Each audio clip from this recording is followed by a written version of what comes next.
Bienvenue à toutes et à tous dans ce nouvel épisode de La Base sur la chaîne Duodécime. Aujourd'hui, on va refaire le point sur les connaissances qu'on peut trouver sur la chaîne et qu'on a déjà abordées dans la base. Et on va revenir plus exactement sur les trois croix. Donc on va parler du fameux ternaire des croix, cardinal, fixe, mutable. Et on va commencer par la croix mutable. Voilà le programme. Avant ça, on va faire un petit retour en arrière, de façon à reprendre les notions qu'on a déjà vues ensemble. Sur la chaîne et dans la base, plus précisément, on a parlé des nouvelles lunes, de la nouvelle lune avant la naissance en signe et en maison notamment, et de son importance. On a également parlé des encadrements de la lune récemment. Sur la chaîne Duodécime d'une façon générale, vous trouvez aussi des informations sur l'axe des nœuds et les régents karmiques, sur la croix de la lune noire et ses différentes approches. Donc je vous invite à aller revisiter ou réécouter ces différentes vidéos. Il y a également la notion d'interception. Et puis enfin, il y a ce qu'on nomme les trois croix dont je viens de vous parler, cardinal, fixe, mutable, qui sont basées sur la saisonnalité, et le ciel récepteur, qui est tout simplement la croix des maisons. Et c'est au travers donc de ces 6 points qu'on peut arriver au septième, qui est esquisser une première grille de lecture transgénérationnelle ou plus largement karmique. Karmique étant devenu un espèce de mot générique qu'on entend un peu partout. J'y reviendrai puisque l'approche spirituelle est très importante pour que l'astrologie ne devienne pas, lorsque vous l'utilisez, un gadget de plus du développement personnel. Donc, voilà on va dire l'ensemble de connaissances dans lesquelles il faut plonger pour pouvoir établir un premier regard sur un thème. Aujourd'hui, je vous propose d'approfondir un de ces points, c'est celui des trois croix et du ciel donc récepteur, et on va parler plus particulièrement de la croix mutable. Alors pourquoi est-ce qu'on s'intéresse à la croix mutable ? Eh bien en fait, cette dernière, elle symbolise le cycle éternel et répétitif des saisons. C'est le changement qui a lieu à tout instant dans nos vies et dans notre existence, et les renouvellements des différentes formes de vie sur la Terre, puisqu'elle présente le mouvement, elle représente l'articulation entre les saisons, c'est-à-dire ce passage d'un état à un autre. On pourrait considérer les choses de la façon suivante, quelles que soient vos convictions religieuses. Vous lirez souvent qu'il y a une forme d'étape, les âmes revivent des étapes, ou sont censées revivre des étapes. Et pour ça, il faudra définir précisément ce qu'est la notion d'âme, d'esprit et de corps, ou tout simplement le rapport entre le souffle, le spiritus, l'âme et la matière. Mais ce sera l'objet d'une vidéo suivante dans la base. En gros, dans le règne humain, on commence notre évolution tous de façon similaire. Et on va considérer qu'on la commence sur la croix mutable. On la commence pour y développer la façon dont une idée, qu'on pourrait rapprocher du verbe créateur, l'idée c'est cette part divine ou transcendantale que nous portons nous, et là aussi il faudra définir les termes, mais on va rester simple, va s'exprimer dans le monde incarné. C'est un parcours relativement long, et on apprend à maîtriser petit à petit, étape par étape, la façon dont on vit une incarnation et dont on doit se réaliser. Ça veut dire incorporer les règles du jeu dans lesquelles on s'incarne, et ça va dépendre évidemment à la fois du ciel récepteur, c'est-à-dire des maisons, mais aussi du lieu dans lequel vous venez au monde. La Terre, certes, les mondialistes voudraient en faire un village, mais vous êtes bien conscient que si vous venez au monde chez les Bushmen, ou si vous venez au monde dans une tribu inuite, ou si vous venez au monde dans la banlieue parisienne, vous n'aurez pas la même réalité à accepter et à introduire et à incorporer en vous pour pouvoir y prospérer et vous développer. Et c'est la première chose qu'on doit maîtriser. C'est donc la croix mutable. Y prospérer, ça veut dire être capable d'aller dans une direction, être capable d'accomplir ce qu'il y a de plus en phase avec nous, avec ce que vous êtes personnellement et intimement, et il n'y a aucun rejet à avoir de la partie qui est, on va dire, une transaction entre votre ego, l'ego animal, et la partie qui va être celle de l'âme, justement, cette espèce de touche divine, de substance première divine qui vous habite et qui est unique, qui est une forme, en tout cas ça tente de devenir une forme, et c'est ça qui s'injecte et qui va devoir trouver une cohabitation, pour prendre un mot simple, entre votre ego, et c'est ce qu'on va appeler l'esprit.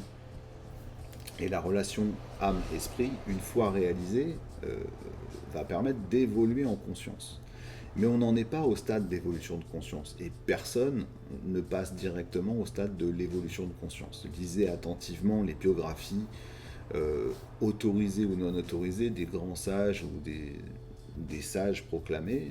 Vous verrez qu'ils ont tous commencé par une vie qui semble la vie de tout le monde, en prenant en compte évidemment les spécificités du lieu où ils naissent, hein, même des grands guides, etc., etc.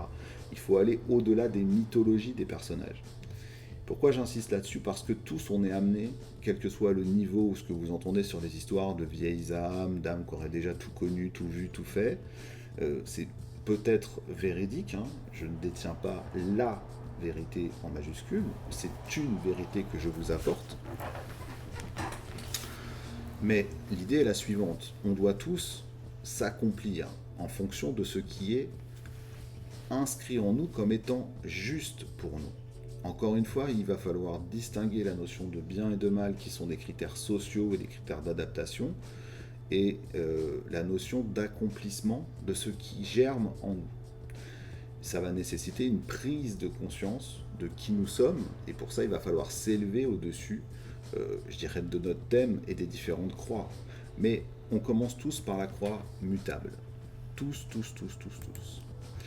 Alors, la croix mutable, je vous mets le rappel comme ça, que vous l'ayez sous les yeux, hein, c'est qu'est-ce que l'incarnation? C'est la manifestation de la relation, donc corps ou matière, et l'âme, cette essence, on pourrait dire divine, et de l'esprit. Le signe mutable, les signes mutables vont représenter le corps, les signes fixes vont représenter l'âme et les signes cardinaux vont représenter l'esprit. Vous noterez bien que j'ai fait, et c'est pas moi qui décide, mais c'est volontaire que ce soit dans le sens inverse de celui des saisons. Normalement on dit cardinal, fixe, mutable. Là c'est mutable, fixe, cardinal. Parce qu'on va commencer par la croix mutable. J'aurais pu mettre matière. Apprendre la matière. Qu'est-ce que la matière? Deux mots sur ces trois affirmations. Les signes mutables représentent la matière, donc c'est notre expérience, la direction qu'on va imposer à l'intérieur de cette incarnation. Les signes fixes, c'est l'âme. Eh bien oui, puisque en fait la fixité, c'est la notion de permanence de la volonté d'aller dans une seule et même logique.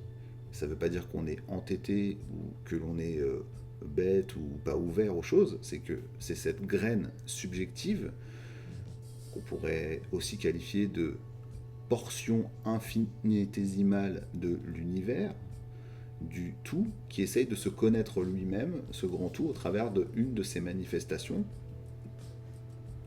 qu'est l'incarnation humaine. Et puis l'esprit, c'est ce qu'on essaye de développer, c'est la relation qu'on va donc créer entre le psychisme qui est propre à la matière animée sous la forme humaine, notre humaine nature, avec nos propres perceptions et les propres règles qu'aujourd'hui on commence à établir sur la psychologie et même dans les neurosciences, et ce besoin qui n'a rien à voir avec le domaine de la science, qui est celui qu'on va qualifier rapidement du spirituel.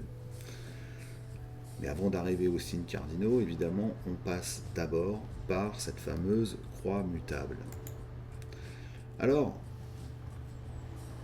qu'est-ce qui se passe sur cette croix mutable? Qu'est-ce qu'on attend de nous sur cette croix mutable? Eh bien, c'est ce qu'on va voir tout de suite au travers d'un schéma et que je vais commenter.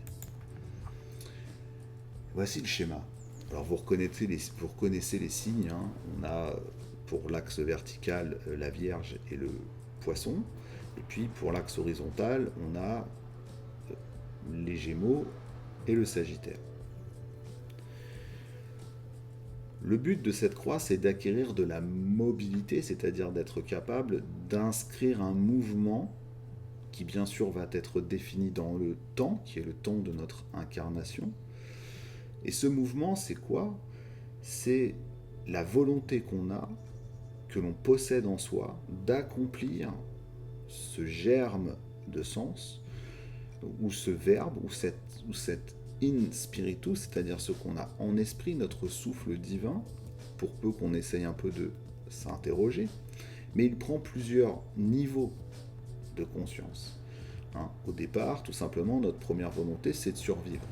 Ça paraît logique, mais il faut le rappeler. Et la simple volonté de survivre inscrit un mouvement. C'est le Gémeaux.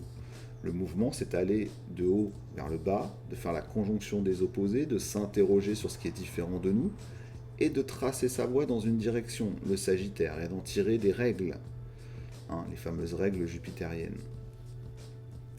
Et, dans la mesure du possible, c'est de le réussir au mieux. On ne peut considérer qu'on a réussi que si on prend en compte aussi la réussite dans la matière. Quand j'entends systématiquement la réussite dans la matière est à bannir, est à proscrire, on se trompe de chemin. Vous pouvez ne pas me croire, et c'est tout à fait logique de remettre en cause ma parole, mais on se trompe de chemin.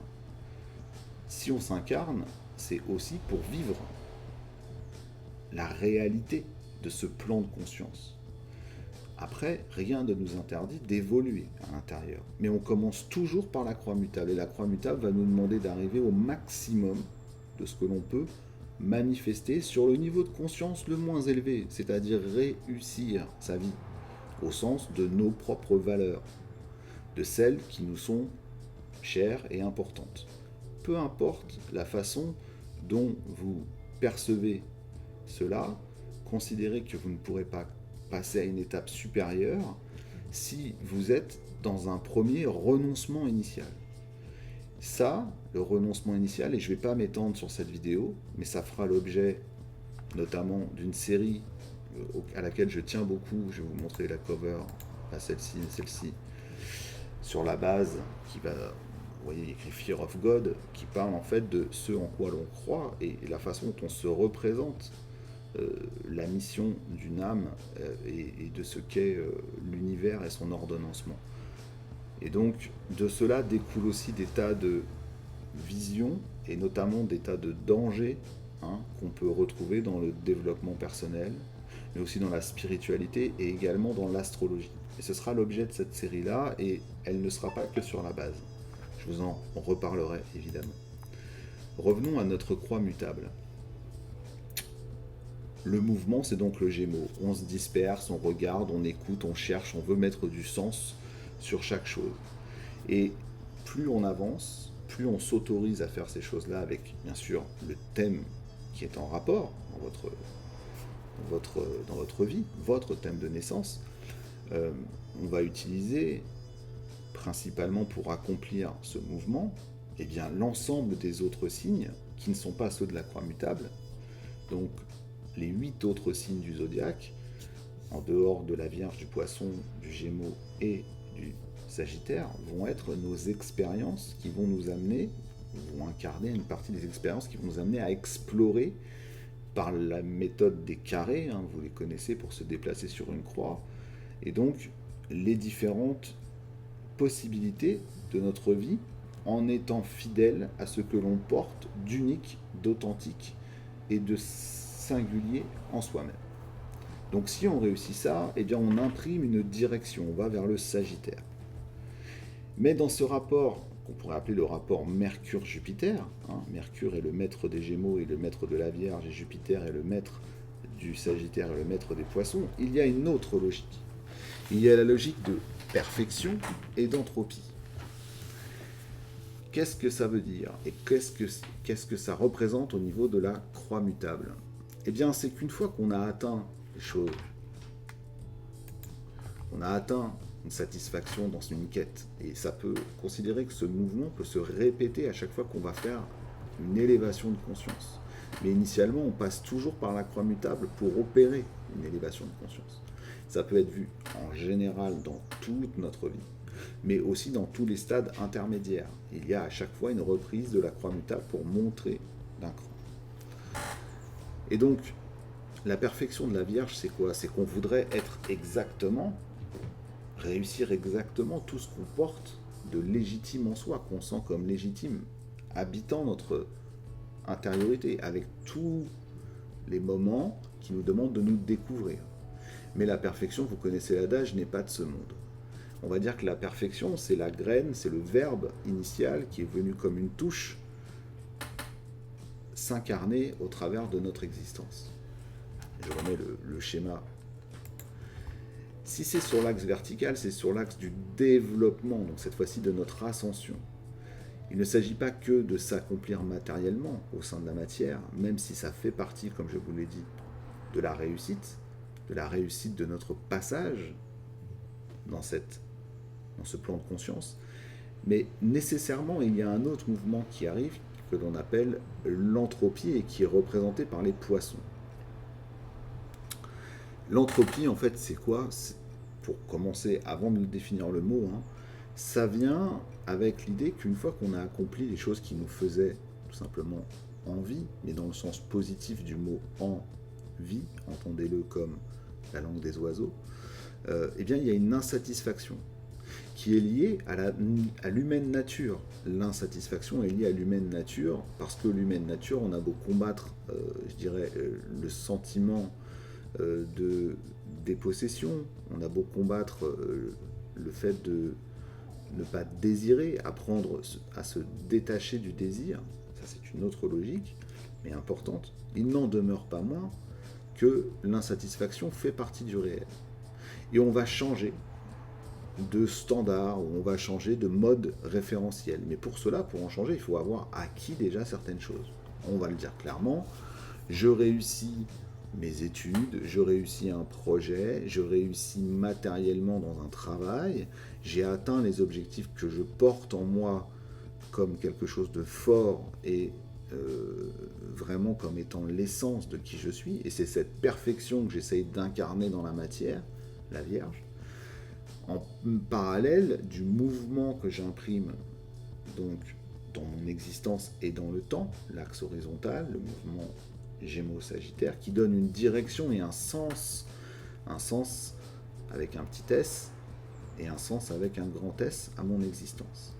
Mais il y a une loi dans la vie qui est l'entropie, c'est-à-dire que nécessairement toute chose finit par perdre de son énergie initiale et tend à petit se dégrader. Alors dans la thermodynamique, ça va être perdre de sa chaleur initiale, donc perdre de son énergie cinétique, de sa propre énergie, mais ça va être aussi tout simplement tendre au chaos, revenir au chaos primordial, à la différence du cosmos qui est organisé. Et ça, c'est une tendance à laquelle on ne peut échapper. Et cette tendance, l'entropie, eh bien tout simplement, elle est représentée par le poisson. Je vous laisse réfléchir à Neptune au degré anarétique du 29e degré du poisson, donc, qui arrive tous les 170 ans, et l'effet que ça peut avoir sur ce sentiment de dissipation, c'est-à-dire qu'on arrive au bout d'un mouvement qui devait développer ce qu'il avait à développer, qui maintenant perd son énergie et va se désagréger dans le grand tout, dans l'infini. Pour les êtres, c'est pareil, à chaque stade de l'évolution, c'est pareil. Dans nos vies, il faut parcourir les 3 croix, mais au sein de chaque étape de nos vies, on refait le mouvement des 3 croix. Et le mouvement de la croix mutable, c'est repartir à la conquête d'une idée qui est pour nous une forme de perfection à accomplir, par l'exploration, le Gémeaux, en donnant une direction avec nos valeurs et nos propres lois, le Sagittaire, tout en sachant qu'à un moment ou un autre, cette dynamique va perdre en puissance, va s'essouffler, hein, va perdre de son intensité pour laisser place à une autre dynamique. En théorie, on fonctionne comme ça de notre naissance à notre passage dans un autre plan, à notre mort. C'est pour ça que la croix mutable est fondamentale à comprendre et à intégrer. Tout ce que je vous ai livré dans cette courte vidéo est à évidemment réfléchir et intérioriser. Chaque mot y a été pensé, évidemment. Comprenez, et si vous voulez comprendre votre thème, que quand vous commencez n'importe quel projet, n'importe quelle chose dans votre vie, n'importe quel changement, regardez votre croix mutable. Et regardez les rapports qu'entretiennent Jupiter et Mercure avec les autres planètes du thème, les autres maisons du thème et les autres signes du thème.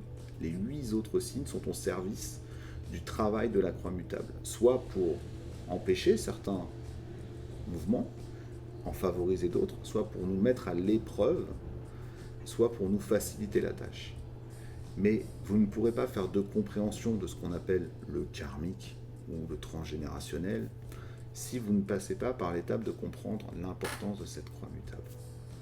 Voilà, c'était le sens de cet épisode. Donc, on va continuer après l'exploration des croix, évidemment. On les fera toutes. Mais c'est l'étape 1. Et je vous invite à relire ce que je vous ai mis en tout début de vidéo, c'est-à-dire l'importance de tous les éléments pour établir une logique transgénérationnelle et karmique dans un thème. La chaîne regorge de vidéos, hein, et puis vous avez d'autres supports pour aller, vos propres lectures et vos propres recherches pour aller compléter ces informations. Donc, la croix mutable, stade 1 de toute évolution de conscience. Et c'est comme ça pour chaque niveau de chaque chose qu'on fait. De monter une étagère dans son garage, à repeindre une chambre, à construire un projet un peu plus vaste, à vouloir projeter de se marier, à changer d'orientation professionnelle, à reprendre sa vie en main, son hygiène de vie. Bref, on passe par la croix mutable et si on veut comprendre donc ce qui nous est demandé, eh bien il faut l'analyser. Et évidemment, si elle tombe dans une interception, si elle coïncide avec la croix des lunes noires, si elle coïncide avec la croix des nœuds, si elle coïncide avec des planètes, elle accueille des planètes comme un Saturne ou un Saturne rétrograde ou des planètes transcendantales rétrogrades, eh bien vous aurez compris que initier des choses sera déjà un défi en soi. Donc l'élévation de conscience au plus haut point sera tout à fait envisageable, mais il faudra d'abord arriver à réussir. Et comme je vous l'ai dit au début, c'est déjà réussir dans la matière, c'est-à-dire dans les règles du jeu qui nous sont données, composer avec et sentir un sentiment de satisfaction se réaliser.